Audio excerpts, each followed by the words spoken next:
Thank you, Mr. Chairman. Director Wray, you made a comment here in answer to the chairman's questioning that you are committed to working with this committee. You'll excuse me if I find those words ring incredibly hollow. I had to subpoena you as chairman of this committee. I really didn't get anything. I've written repeated letters, either with no response whatsoever or a non-response response. It's one of the reasons, and I'm very grateful to all the whistleblowers that are coming forward to various committees, to various members, people of integrity within your organizations, blowing the whistle on the corruption at some of the highest levels of the FBI. First question, do you commit publicly that the FBI will not retaliate against those whistleblowers? Senator, we will not retaliate against whistleblowers. I take the protections that are in law and regulation of whistleblowers extremely seriously. Good, we'll hold you to that. Okay, just like next. I take compliance with all of our other rules very seriously. Senator Grassley wrote you a letter on July 25th of 2020 in which he said that whistleblowers to his office reported that FBI officials initiated a scheme to downplay derogatory information on Hunter Biden for the purpose of shutting down investigatory activity related to his potential criminal exposure by labeling it, quote, disinformation. Boy, that's a familiar term. That scheme was hatched in August of 2020. Also included, he said, in August 2020, FBI supervisory intelligence analyst Brian Auten opened an assessment which was used by FBI headquarters team to improperly discredit negative Hunter Biden information as disinformation and cause investigative activity to cease. Have you responded to Senator Grassley's letter that he wrote over 3 months ago? Senator, I know there have been a whole slew of letters. I believe we've responded to a number of them, but sitting here right now, I can't tell you which ones we've responded to and which ones. Have you looked into those charges that there was a scheme hatched in August 2020 to downplay the derogatory information on Hunter Biden? Have you looked into that personally? We have, as we speak, a number of personnel matters that are underway, and for as reasons I'm sure you can appreciate, we can't discuss. Well, I know that's always your excuse. Matters. No, I got it. I understand how you remain above the law by using that excuse repeatedly. The reason I'm a little sensitive on August 2020 is that on August 6th, both Senator Grassley and I received an unsolicited briefing by members of the FBI, which I knew immediately was a setup. No new information whatsoever. I knew it was a setup, and I was correct because 9 months later, on May 1st, it was leaked to the Washington Post to smear me. I have written you publicly a number of times asking who directed that briefing. Are you prepared to tell me in public who directed that briefing now? Senator, first off, I can't discuss specific defensive briefings more broadly, and that's a longstanding practice. So tell me then, why have you refused to meet with us to privately tell us who directed that briefing? So, if I may finish my answer to the question.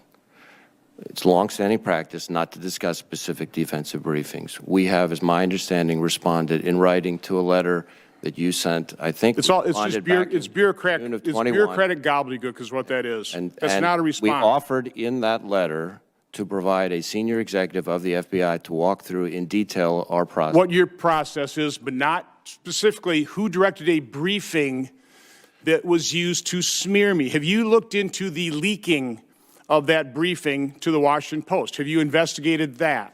I'm not going to discuss specific investigations. As to the briefing question and who directs it, let me be very clear about this. When it comes to election-related defensive briefings, there is not a single person who makes that decision. That is an interagency process that was set up by the prior administration, signed off on by the former president. Well, there are Office of the Director of National persons in that interagency, correct? So there would be persons. So we should know who those persons are. Why won't you tell us who directed that briefing, the persons then? I would refer you to the process that was put in place, and we can give you more information about the process if you would like. Have you read Senator Grassley's and my report on Hunter Biden's corruption? issued in September of 2020 and November of 2020. Have you read those reports? I have had a chance to look at it. Do you see any sign of Russian disinformation in those reports? That would be a hard question for me to answer. No, it's very easy. It's very easy. What I would say It's a very easy answer. There is no Russian disinformation. That report is completely clean of any interference of foreign influence, although we have been falsely accused, including by the chairman of this committee, of spreading Russian disinformation. Are you aware of the FBI having any involvement whatsoever in the October 19, 2020 public statement by 51 former intelligence officials? I'm not aware of any involvement by the FBI in what you're describing. The reason I ask is if it's true that in August of 2020, the FBI initiated a scheme to downplay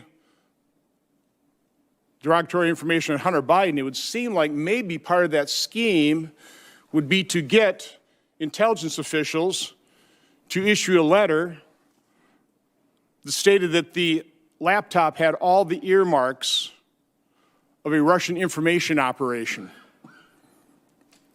That was totally false. We now know that the Hunter laptop is completely authentic. The point I'm trying to make here is the unsolicited briefing that was leaked in May of 2021 was used to smear me and interfered into the U.S. Senate election of November 2022. One of the whistleblowers to my committee has stated that the FBI was no longer going to interfere in the election, something to that effect. I can't find it right now, and I'm running out of time. Oh, here it is. The FBI is, quote, not going to change the outcome of the election again. Well, the FBI certainly tried to by leaking, or somebody leaked that FBI briefing. Are you going to investigate that? Because that is the election interference. And let's face it, this letter by 51 intelligence officials, this interfered in the 2020 election to a far greater extent than anything Russia or China ever could have hoped to accomplish. You have to acknowledge that. It has to be investigated. I have no faith that you will do so. Thank you, Senator Johnson. Senator Hassan, you are recognized for your questions. Well, thank you, Chair Peters, and I want to thank you and Ranking Member Portman for holding this hearing today. Thank you to our witnesses for being here, and I want to add my prayers and thoughts for the CBP officers, the officer who was fatally wounded and those who are gravely wounded, and to their families. I think it's fair to say that the people of New Hampshire and the United States are holding these brave men and women in our prayers. I also wanted to take the opportunity, although he has stepped out for a moment, just to thank Ranking Member Portman for his years of service and for his work on this committee and for the bipartisan work that he has led. And again, to all of the witnesses, but more importantly to the men and women you lead, thank you, to them, their families. The first priority of government is to ensure the safety and security of its citizens, and your work is really critical to that mission. Director Abizaid, I want to start with a question to you and then a follow-up to the other two witnesses. When we held this hearing a year ago, some assessments indicated that in the wake of the United States withdrawal from Afghanistan, al-Qaeda would have the ability to reconstitute itself and threaten the United States homeland within 1 to 2 years. Here we are 1 year later. To the extent that you can discuss it in an unclassified setting, what is the National Counterterrorism Center's assessment of al-Qaeda's capability to threaten the U.S. homeland? Thank you very much for the question. Al-Qaeda's capability to threaten the United States homeland from Afghanistan is quite limited, in part thanks to the operation that killed Ayman al-Zawahiri in Kabul here recently, but also because the al-Qaeda elements that are still present in Afghanistan are really not focused on external operations as far as we can tell. There are other terrorist elements in Afghanistan that we are concerned about, primarily ISIS's branch there, ISIS Khorasan, but the threat from al-Qaeda should be disaggregated from that. I think given the very unique circumstances around that group, its relationship with the Taliban, and some of the specifics in which it has evolved over the years. Well, thank you. Director Wray and Secretary Mayorkas, do you agree with this assessment, and what are your agencies doing to mitigate the threat? And I'll start with you, Director Wray. I would add a couple things to what Director Abizaid had to say. One is we're obviously very concerned about ISIS-K as one of the threats. Second, I think as time progresses, I am concerned that we will have fewer and fewer good sources of information about what al-Qaeda is or isn't doing in Afghanistan, so we always have to be mindful of, as Secretary Rumsfeld famously said, the known unknown. Right.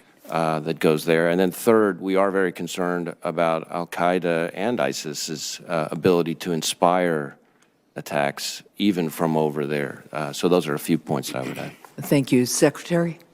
Senator, I think the point that my colleagues have made underscores a broader point, which is that we've spoken about the evolving threats, but we should keep in mind that the threats of the past remain the threats of the present. Only new ones have been added. And so I defer to the experts to my left. Thank you. Now, Secretary Mayorkas, I want to move on to a different topic. Every week, a new drug seizure along the border makes headlines, but the flow of drugs across the southwest border is unrelenting. The drugs that DHS seizes accounts for just a fraction of the total that criminal organizations attempt to smuggle into our country. What specific steps is DHS taking to stem the flow of drugs crossing the border?